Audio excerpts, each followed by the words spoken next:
আমাদের গাইবান্ধাতে 5টা মানে 5টা সিট। প্রথমে যদি আমরা সুন্দরগঞ্জ উপজেলায় যাই, জামাত এই আসনে 2001 সালে জোটের প্রার্থী হিসেবে জয় পেয়েছিল। তো এটা গাইবান্ধা আসলে জামাতের একটা বড় স্ট্রং হোল্ড। 2001 সালে জোটের প্রার্থী ছিল তারা। 96 সালে আলাদা করে তারা 29% ভোট পেয়েছে আলাদা করে, এবং বিএনপি তখন একেবারেই ভালো করেনি, 5%-এর বেশি ভোট পায়নি।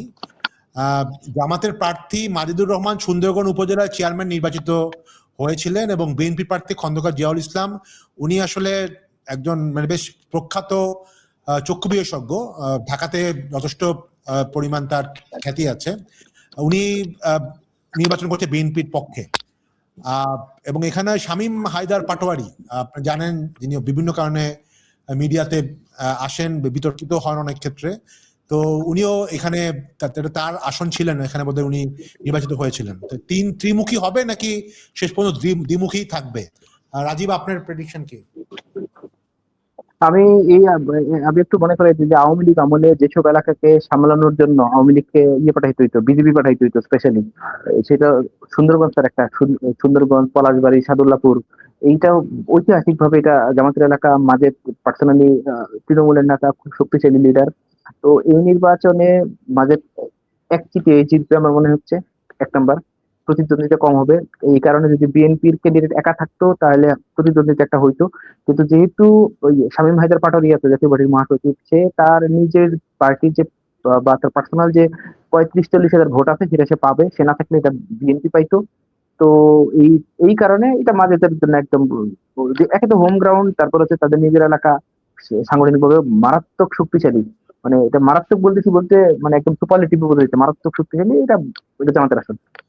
আচ্ছা, মানে এখানে ঢাকা থেকে মানে আমি শিওর না যে ঢাকা, যেহেতু উনি যথেষ্ট পরিমাণ খ্যাতিমান চক্ষু চিকিৎসক, উনি কি এনাফ টাইম দিতে পেরেছেন বা পারছেন ওনার আসলে? ধরেন আপনি বগুড়া 6 বিএনপির বিরুদ্ধে, বগুড়া 7 বিএনপির বিরুদ্ধে খুব বিশেষজ্ঞ চিকিৎসককে পাঠাইলেন, তাতে লাভ কি? ও তো যার এলাকা। আচ্ছা, ফাইন। তাহলে এটা আপনি জামাতকে রাখছেন। জ্যোতি? জি, আমিও জামাত। আচ্ছা, তাহলে ঠিক আছে। আমার মনে জামাত, আমার কাছে মনে হয়েছে যে যথেষ্ট লোকাল পর্যায়ে যথেষ্ট শক্তিশালী, এবং এক্ষেত্রে ভেরি ডিফিকাল্ট হবে মাজিদুর রহমানকে না জিতাটা আর কি। তো আমরা তিনজনই তাহলে এখানে জামাত রাখছি। গাইবান্ধা 2-তে চলে আসি, যেহেতু আমাদের সময় একটু কম, আমরা একটু কুইকলি যাব এখন। গাইবান্ধা, এটা সদর উপজেলা।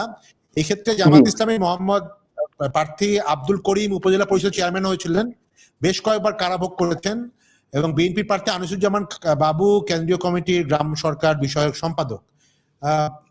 রাজীব, আপনার কমেন্ট? আমি এই আসনে জামাতকে দিচ্ছি। এর একটা কারণ হচ্ছে এখানে জাতীয় পার্টির একজন ক্যান্ডিডেট আছে, তার নাম আব্দুর রশিদ সরকার, সাবেক এমপি। উনি কিছুদিন জাতীয় পার্টি করে, কিছুদিন বিএনপি করে। 2018 সালে বিএনপি ইলেকশন করতে, এরপর জাতীয় পার্টি ঠিক আছে, এরপর আবার কয়েকদিন পরে বিএনপি জয়েন করছে। 24 নির্বাচনের আগে উনি আবার জাতীয় পার্টিতে চলে গেছে, গিয়ে আওয়ামী লীগের স্বতন্ত্রের সঙ্গে হাঁটছে। স্বতন্ত্র মানে আওয়ামী লীগের যে ক্যান্ডিডেটের মেয়ের সঙ্গে হাঁটছে। তো উনি এবার আবার জাতীয় পার্টি থেকে দাঁড়াইছে। তো উনার আব্দুর রশিদ সরকারের নিজস্ব একটা 35-40 হাজার একটা ভোট ব্যাংক আছে। উনি যেদিকে যায় এটা ওইদিকে যায়। তো এবার উনি তো বিএনপির সঙ্গে নাই। তো এটা বিএনপির প্রার্থীর জন্য একটা বড় দুর্বলতা। তো আব্দুর রশিদ সরকার যদি ইলেকশন ক্যাম্পেইন অব্যাহত রাখে, জামাত নিজেই জিতবে। জ্যোতি, আপনি কমেন্ট করবেন? এটা যদি আপনার লাইন বোধহয় একটু ডিস্টার্ব হচ্ছে।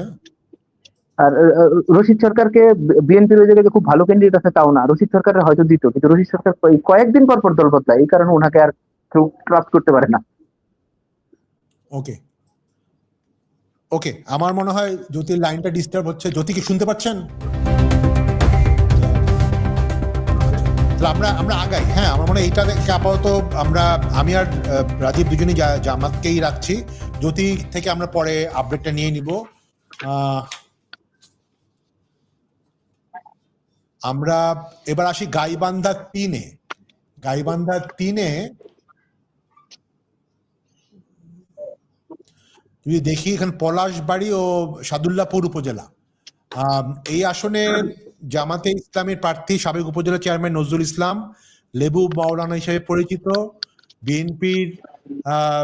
বিএনপির প্রার্থী সৈয়দ মইনুল হোসেন সাদিক, বিএনপি সভাপতি, জেলা সভাপতি মনে হয়।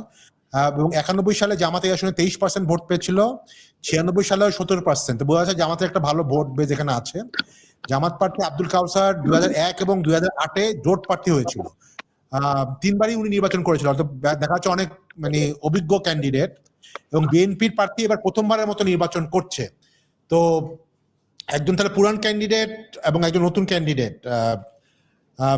রাজীব, এখানে আপনি কমেন্ট করেন এবং একটা প্রেডিক্ট করেন। আমি আগে আপনি বলছিলাম আওয়ামী লীগ আমাদের যেসব এলাকায় বিজেপি পাঠায় কন্ট্রোল করতে হইতো, তার মধ্যে একটা সাদাল্লাপুর এবং পলাশবাড়ি। এইখানে বেসিক্যালি জাতীয় পার্টি জামাত নির্বাচন করলেও হাঁটতে একজনের সঙ্গে, ডক্টর টিআই ফজলে রাব্বি, যিনি মারা গেছেন। তো টিআই ফজলে রাব্বির যিনি ছেলে ফয়সাল সম্ভবত নাম রাব্বি, উনি গতবার বিএনপি থেকে ইলেকশন করছে, পরে আবার জাতীয় পার্টিতে চলে গেছে।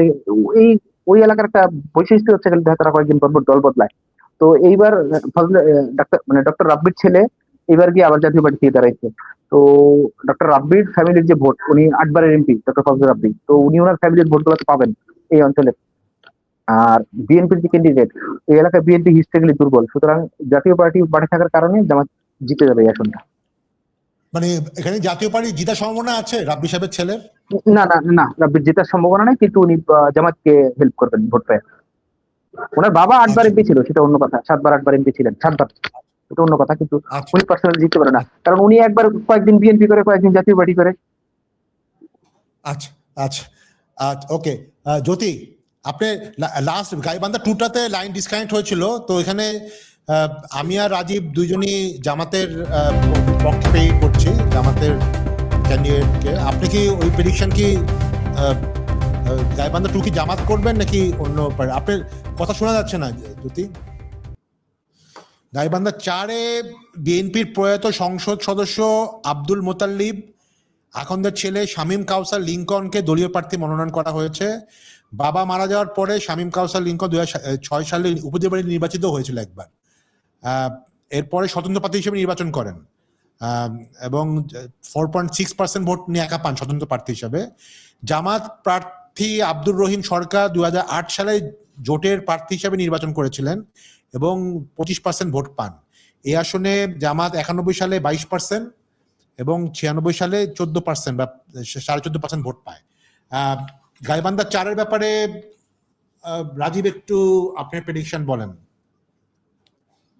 গাইবান্ধা 4 যদি জাতীয় পার্টির একটা শক্তিশালী ক্যান্ডিডেট থাকতো, তাহলে গাইবান্ধা 4টা জামাত জিততো। কিন্তু গোবিন্দগঞ্জ একই সঙ্গে জামাত এবং একই সঙ্গে বিএনপি, দুই দলই বেশ শক্তিশালী। এখানে আওয়ামী লীগ কখনোই ফ্যাক্টর ছিল না, এটা সবসময় ফ্যাক্টর ছিল জাতীয় পার্টি। কিন্তু জাতীয় পার্টি নষ্ট হয়ে গিয়ে আস্তে আস্তে জাতীয় পার্টির সব সাপোর্টার চলে গেছে এই বিএনপি এবং জামাতের দিকে। আস্তে আস্তে জাতীয় পার্টি এই জায়গায় একদম দুর্বল হয়ে পড়ছে। তো এখানে আসলে প্রিডিক্ট করা খুব মুশকিল। কিন্তু লিঙ্কন উনি খুব বলেন, খুব ভালো, ওনার আচার ব্যবহার খুব ভালো, উনি এমপির ছেলে, ইয়াংও আছেন এখনো। তো আমি এই জায়গায় এগিয়ে রাখবো বিএনপি কে। কিন্তু আপনি যেহেতু কোনো অপশন দেন না, একটা একটা কিছু বলতে হবে, প্রেডিক্ট করতে হবে, এই জন্য আমি বিএনপি কে প্রেডিক্ট করছি। আচ্ছা, ঠিক আছে। আমার মনে হয় তাহলে আমরা মানে আমিও মনে করছি যে যেহেতু লিঙ্কন সাহেব তার নিজের বাবাও যথেষ্ট পরিমাণ পরিচিত, একটা ফ্যামিলির একটা লয়্যালটিও আছে ভোটারদের মধ্যে, এবং বিএনপির প্রার্থী হিসাবে উনি অনেকদিন ধরে কাজ করছেন, ফিল্ড লেভেলেও কাজ করছেন। তা আমি আপাতত আমিও বিএনপিকে এখানে রাখছি। তাহলে আমরা গাইবান্ধা 5-এ চলে যাই। গাইবান্ধা 5-এ চলে যাই।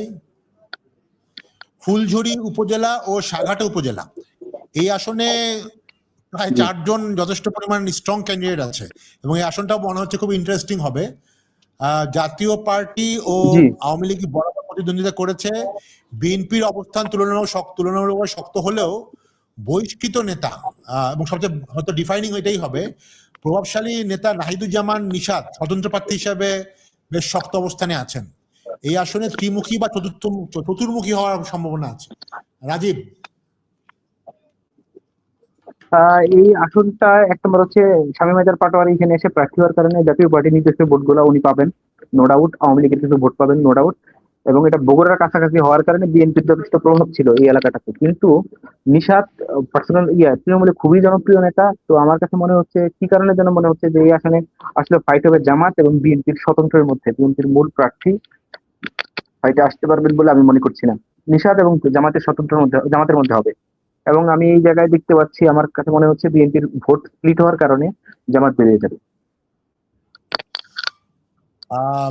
আপনার কাছে মনে হচ্ছে যে জামাত হতে পারে। আমার কাছে কেন জানি মনে হচ্ছে যে যতটুকু আমরা বিভিন্ন রিপোর্ট দেখলাম, সামহাও হয়তো হ্যাঁ মানে বিএনপির প্রার্থী হয়তো এখানে জেতার সম্ভাবনা ডিফিকাল্ট হবে, কিন্তু নিশাত হয়তো এখানে মানে বিদ্রোহী প্রার্থী হিসাবে হয়তো আলটিমেটলি জিতবে। এটা আমার প্রেডিকশন। আমি তো বললাম যে দুইটাই ফাইট হবে স্বতন্ত্র এবং জামাতের মধ্যে, এবং যেহেতু বিএনপির ভোট স্প্লিট হচ্ছে ধানের শীষ এবং স্বতন্ত্রের মধ্যে, এই কারণে মনে হচ্ছে যে জামাত বেরিয়ে যাবে, কারণ এই এলাকায় শাখাটা ফুলছড়িতে জামাতের অবস্থা ভালো। তো ওকে ওকে, তা আপনি এখানে জামাত প্রেডিক্ট করছেন, আমি এখানে ইন্ডিপেন্ডেন্ট প্রেডিক্ট করছি।